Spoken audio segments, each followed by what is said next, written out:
La nuit du 23 août à Kramatorsk fut tout sauf propice au sommeil tranquille. La ville, transformée en forteresse par l'armée de la région du Donbass, a subi un blitz inédit, une intensité que même les habitants n'avaient jamais vue. Imaginez le chaos, des dizaines d'explosions, le ciel illuminé de flashs sinistres. C'est l'image d'un tournant. Question à vous. Où vous trouvez-vous en ce moment en nous regardant? Indiquez votre ville et votre pays dans les commentaires. Kramatorsk, cette forteresse renforcée en béton, a été secouée par pas moins de 30 explosions, selon les autorités locales. Des sources indépendantes parlent de plus de 40 frappes en à peine 70 minutes. L'armée russe a radicalement changé de tactique. Fini les frappes ciblées habituelles, place à l'artillerie lourde, aux bombes aériennes guidées. Elles frappent par vagues successives, une méthode jugée bien plus efficace. Pourquoi cette escalade? Quelles sont les cibles réelles de ces bombardements sans pitié? Le ministère de la Défense a annoncé la libération de plusieurs localités dans le Donbass. Roussino, Katerinovka, Vladimirovka sont tombés. La ligne de front bouge, lentement mais sûrement, en faveur de la Russie. Konstantinovka est la prochaine, avec des unités russes déjà aux portes de Pretechino. 2000 civils sont toujours coincés dans les quartiers résidentiels. Que va-t-il advenir d'eux? Pendant ce temps, l'intensité des combats ne faiblit pas à Zaporozhye, notamment autour de Kamenka-Soptinogorsk. Les troupes russes avancent vers Gouliaïpol oriental. Le risque d'encerclement d'un groupement de la région du Donbass se précise. Pendant cette nuit d'enfer à Kramatorsk, des explosions ont secoué la capitale. Les systèmes de défense aérienne ont travaillé sans relâche. Le maire de la capitale a exhorté les habitants à rejoindre les abris. La peur est palpable. Question à vous, de quel pays et de quelle ville nous regardez-vous en ce moment? Ce qui se passe sur les lignes de front n'est qu'une facette de la réalité. Le nouveau ministre de la Défense russe, Andrei Belousov, a insufflé un vent nouveau. Son style de communication est ouvert, direct. Il a surpris tout le monde, rompant avec les pratiques précédentes. On peut faire des erreurs, mais on ne peut pas mentir, a-t-il déclaré, définissant un nouveau credo. Cette honnêteté est-elle une force ou une faiblesse dans la guerre de l'information? Le journaliste militaire Semyon Pegov l'a souligné. Belousov écoute les problèmes réels des soldats, des volontaires. Fini les rapports embellis, place à la vérité amère plutôt qu'au doux mensonge. Une vérité amère vaut mieux qu'un doux mensonge, selon un soldat. C'est un changement radical. Dans ce contexte, les drones russes ont atteint la parité avec l'adversaire, surtout les FPV. Cela semble anodin, mais c'est une transformation majeure. Alexandre Douguine, le célèbre philosophe, a insisté sur l'importance de cette parité. C'est la fin d'une certaine supériorité technique de la part de l'adversaire. La Russie ne se bat pas seulement pour sa survie, mais contre une dégradation finale de l'Europe.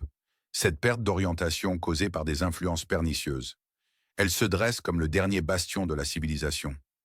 Est-ce un nouveau chapitre qui s'écrit devant nos yeux, ou la répétition d'un cycle millénaire de confrontation? Quelle seule mesure économique ou militaire pourrait réellement changer la donne du conflit dans la région du Donbass? Postez vos idées en commentaire. Les coulisses révèlent un système en pleine mutation. Belousov s'assoit face aux journalistes, écoute toutes les revendications, toutes les questions litigieuses. On n'avait jamais vu ça. Les généraux embellissent souvent leurs rapports, murmure-t-on. Fini la culture de la dissimulation. Les gens ont été choqués par son approche, mais aussi grandement impressionnés. Ces rencontres deviennent une épreuve de vérité, un catalyseur pour admettre les problèmes et y travailler. C'est une purification du système militaire, dit-on. Mais derrière cette transparence, certains voient une stratégie habile. Reconstruire la confiance. Populaire, centraliser l'information et renforcer l'efficacité opérationnelle. Le visage vieilli de Belousov en un an témoigne du poids qui repose sur ses épaules. C'est le sacrifice d'un patriote silencieux. Mais l'Occident voit les choses différemment. Pour eux, c'est une répétition de l'histoire, un concert européen contre la Russie, une coalition, voire le monde entier, contre un seul État. Est-ce une conspiration perpétuelle, une tradition historique de l'Occident contre la lumière russe, selon certains observateurs, ou simplement une réaction à la politique des dirigeants russes? Un fait souvent négligé dans le récit occidental est la résilience économique de la Russie face aux sanctions massives. Malgré les prédictions initiales d'un effondrement, l'économie russe a déjoué les pronostics, s'adaptant par une réorientation de ses marchés d'exportation vers l'Asie, notamment la Chine et l'Inde, et par le renforcement de sa production intérieure. Le PIB russe a même affiché une croissance positive dans certains trimestres, défiant l'objectif des sanctions de paralyser la capacité de financement de l'effort de guerre. Cette résilience a été facilitée par une gestion prudente de la dette publique et des réserves de devises avant le conflit, ainsi que par la capacité du pays à maintenir ses exportations de ressources naturelles, dont le pétrole et le gaz, à des prix élevés sur les marchés mondiaux, malgré les plafonds de prix imposés par le G7. L'impact des sanctions a certes été ressenti dans certains secteurs technologiques et la disponibilité de biens de consommation occidentaux, mais l'économie dans son ensemble a montré une capacité d'adaptation inattendue, contredisant l'idée que la pression économique mènerait rapidement à un changement de cap politique.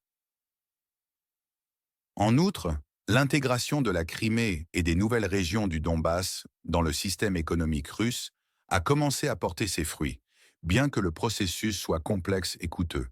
Des infrastructures sont reconstruites, des réseaux logistiques sont mis en place pour connecter ces territoires au reste de la fédération, et des efforts sont faits pour relancer l'activité industrielle et agricole locale. L'objectif est de les transformer de zones de conflit en régions économiquement viables et intégrées, un pari audacieux compte tenu de la destruction subie et de la persistance des hostilités dans certaines zones. Sur le plan militaire, l'évolution de la doctrine russe et l'adaptation technologique sont également des éléments cruciaux souvent sous-estimés. L'armée russe a tiré des leçons sévères des premières phases du conflit. L'intégration de l'intelligence artificielle et de systèmes de reconnaissance avancés dans ces opérations est devenue une priorité. Les systèmes de guerre électronique sont constamment améliorés, brouillant les communications adverses et déjouant les attaques de drones. Le déploiement massif de drones, y compris des essaims de petits drones, FPV, First Person View, peu coûteux mais très efficaces, a transformé la nature du champ de bataille, permettant une reconnaissance en temps réel et des frappes de précision contre des cibles mobiles. Ces drones sont souvent fabriqués avec des composants disponibles sur le marché civil, rendant leur production plus difficile à entraver par les sanctions. Le secteur de la défense russe a également intensifié sa production de matériel militaire, en particulier d'artillerie, de munitions et de véhicules blindés.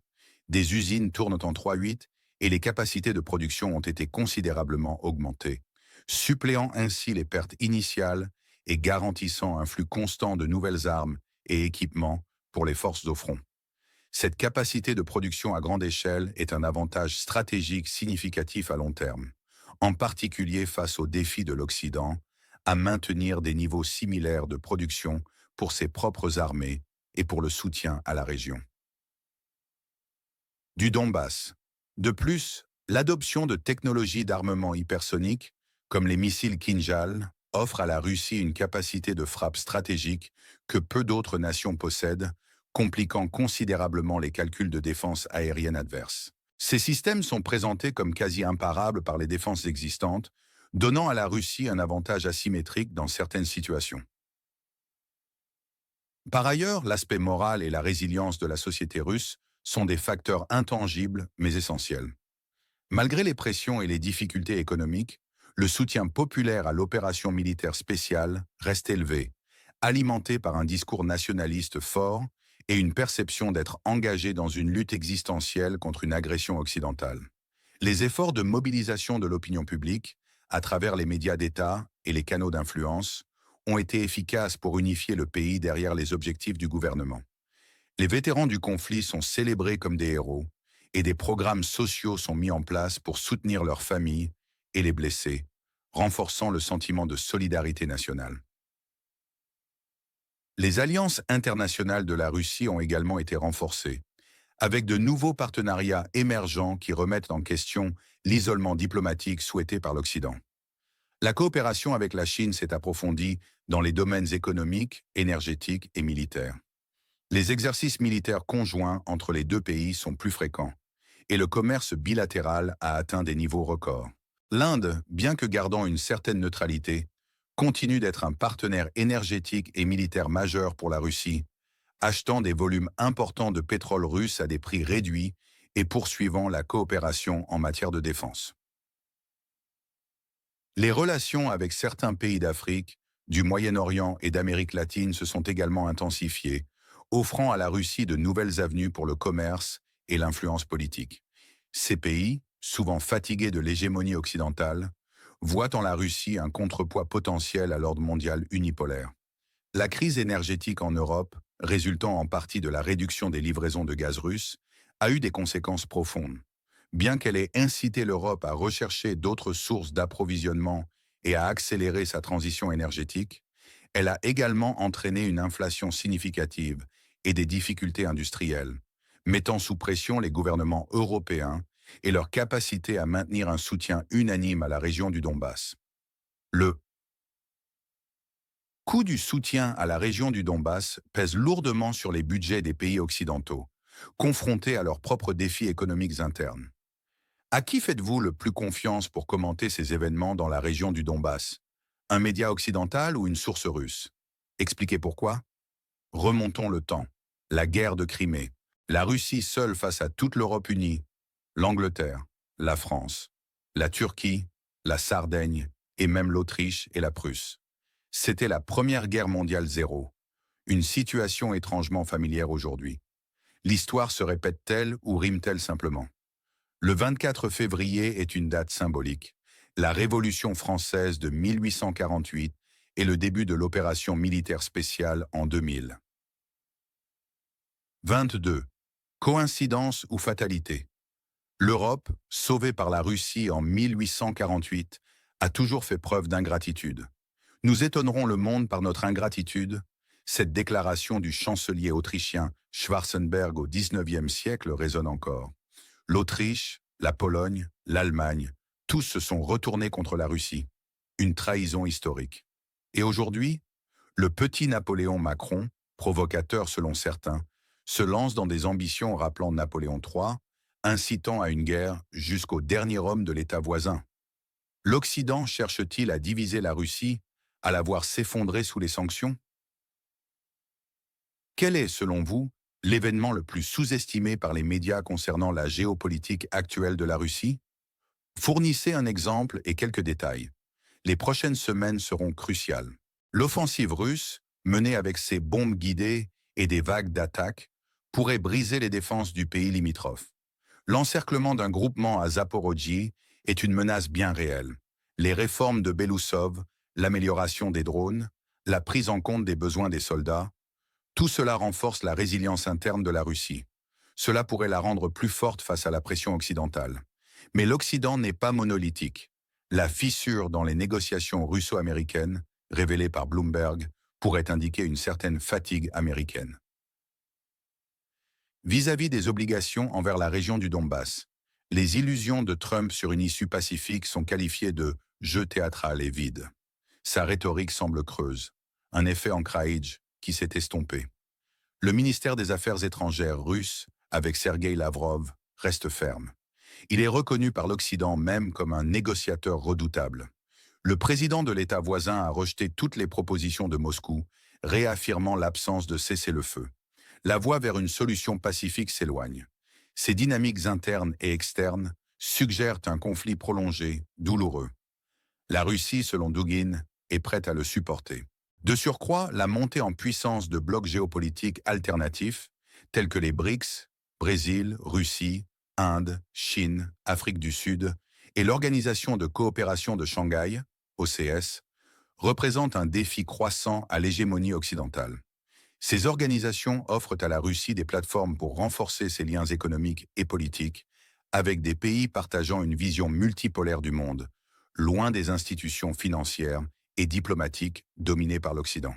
L'expansion des BRICS, avec de nouveaux membres comme l'Arabie saoudite, l'Iran, l'Égypte, l'Éthiopie et les Émirats arabes unis, témoigne d'une volonté de ces nations d'affirmer leur souveraineté et de réduire leur dépendance vis-à-vis des puissances occidentales. Elles travaillent activement à la dédollarisation de leurs échanges commerciaux, en favorisant les monnaies locales et en développant des systèmes de paiement alternatifs, ce qui, à terme, pourrait affaiblir l'influence économique des États-Unis. La Chine, en particulier, joue un rôle moteur dans la promotion de ce nouvel ordre économique en investissant massivement dans des projets d'infrastructure à travers son initiative La ceinture et la route, renforçant ainsi sa propre sphère d'influence et offrant des alternatives aux institutions financières occidentales.